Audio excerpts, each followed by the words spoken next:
Introducción al estudio de la doctrina espírita, ítem 6. Los seres que se comunican de esa manera se designan a sí mismos, como hemos dicho, con el nombre de espíritus o genios, y dicen haber pertenecido, algunos por lo menos, a hombres que han vivido en la tierra. Constituyen el mundo espiritual, así como nosotros constituimos durante nuestra vida el mundo corporal. Resumimos aquí, en pocas palabras, los puntos más salientes de la doctrina que nos han transmitido a fin de responder más fácilmente a ciertas objeciones. Dios es eterno, inmutable, inmaterial, único, todopoderoso, soberanamente justo y bueno. Él ha creado el universo que comprende la totalidad de los seres animados e inanimados, materiales e inmateriales. Los seres materiales constituyen el mundo visible o corporal, y los seres inmateriales el mundo invisible o espírita, es decir, de los espíritus. El mundo espírita es el mundo normal, primitivo, eterno, que preexiste y sobrevive a todo. El mundo corporal es secundario, podría dejar de existir o no haber existido jamás, sin alterar la esencia del mundo espírita.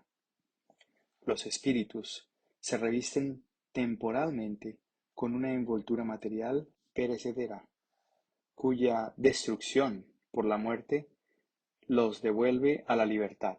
Entre las diferentes especies de seres corporales, Dios ha escogido a la especie humana para la encarnación de los espíritus que han alcanzado cierto grado de desarrollo, lo que le da superioridad moral e intelectual sobre las demás. El alma es un espíritu encarnado, cuyo cuerpo es solamente la envoltura. En el hombre hay tres elementos.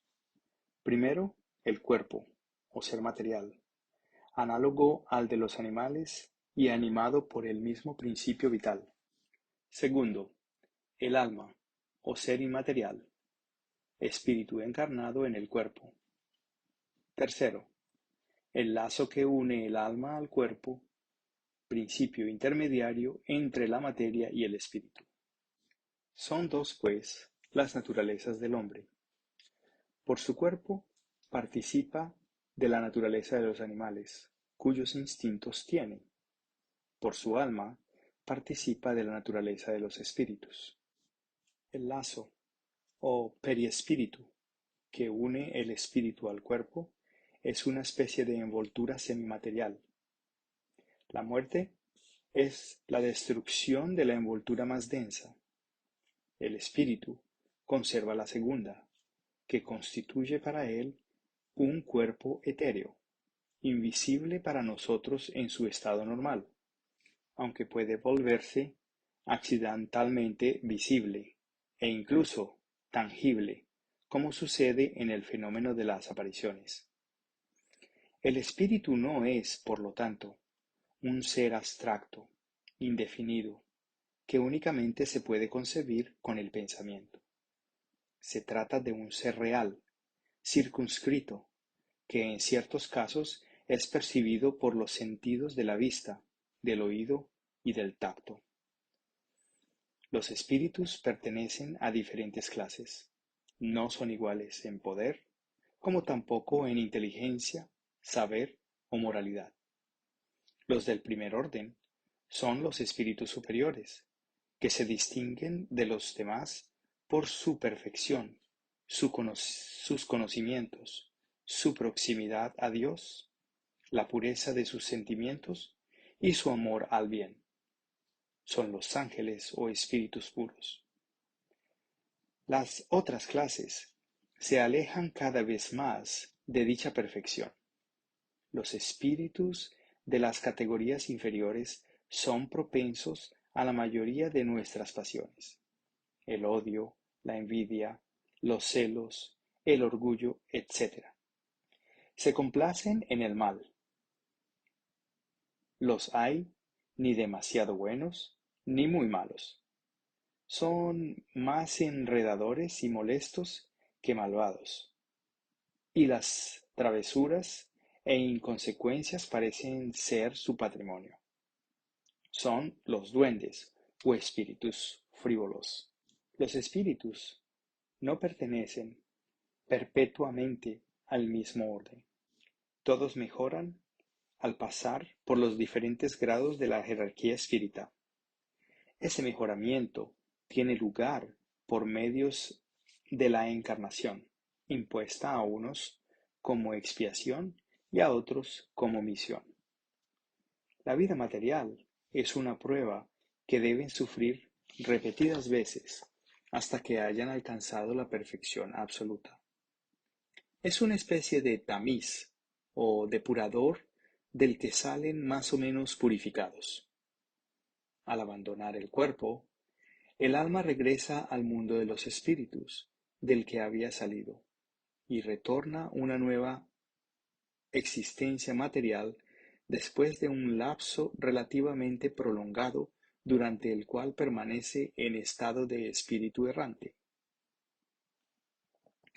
Puesto que el espíritu debe pasar por varias encarnaciones, resulta de ahí que todos hemos tenido muchas existencias y que tendremos todavía otras, más o menos perfeccionadas, ya sea en la tierra o en otros mundos. La encarnación de los espíritus siempre ocurre en la especie humana.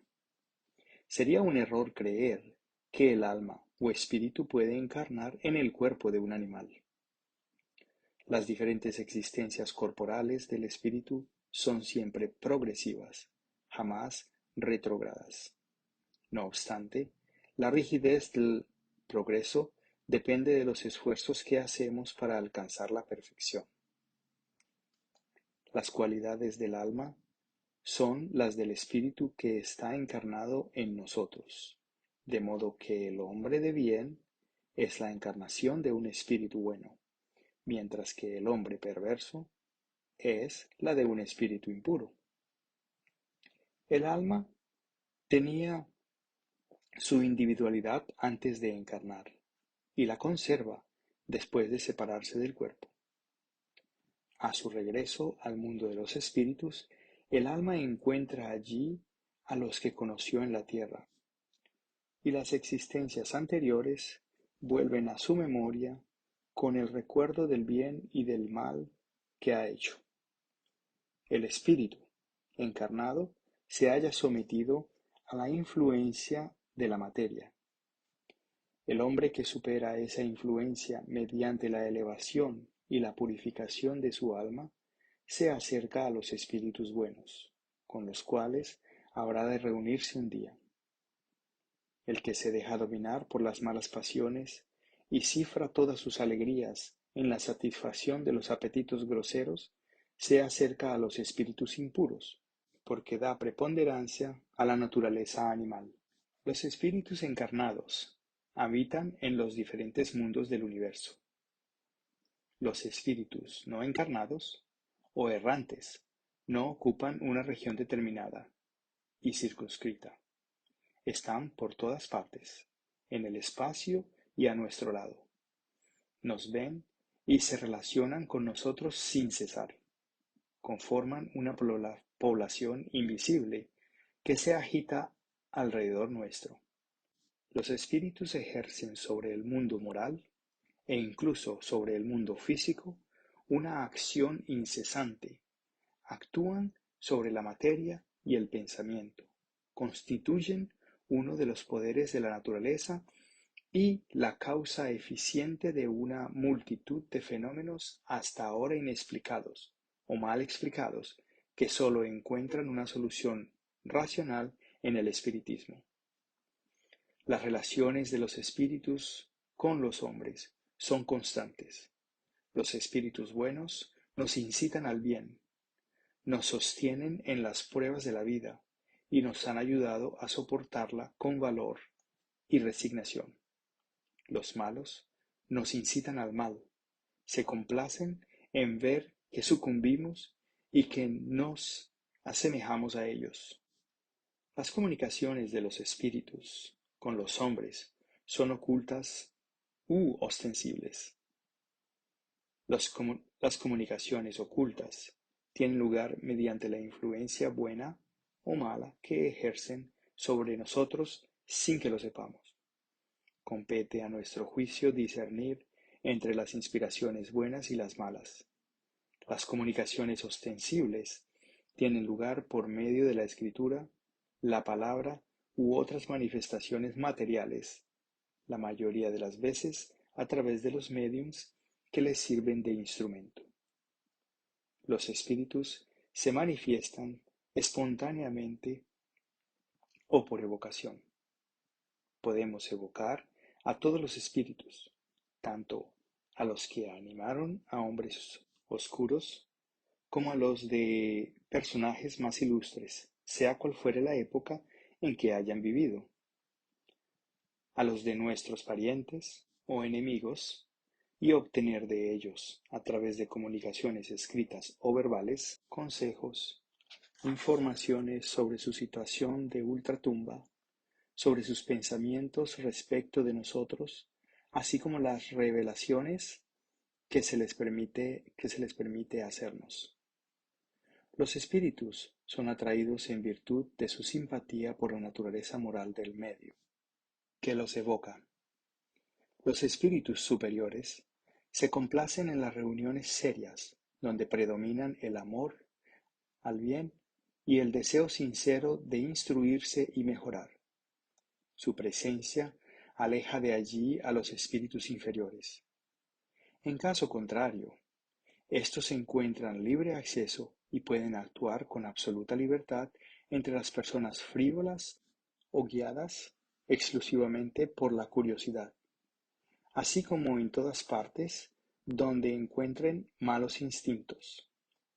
Lejos de obtener buenos consejos e informaciones útiles, no debemos esperar de ellos más que futilidades, mentiras, bromas del mal gusto o mistificaciones, pues suelen adoptar nombres venerables para inducirnos a error con mayor facilidad. Distinguir entre los espíritus buenos y los malos es en extremo fácil.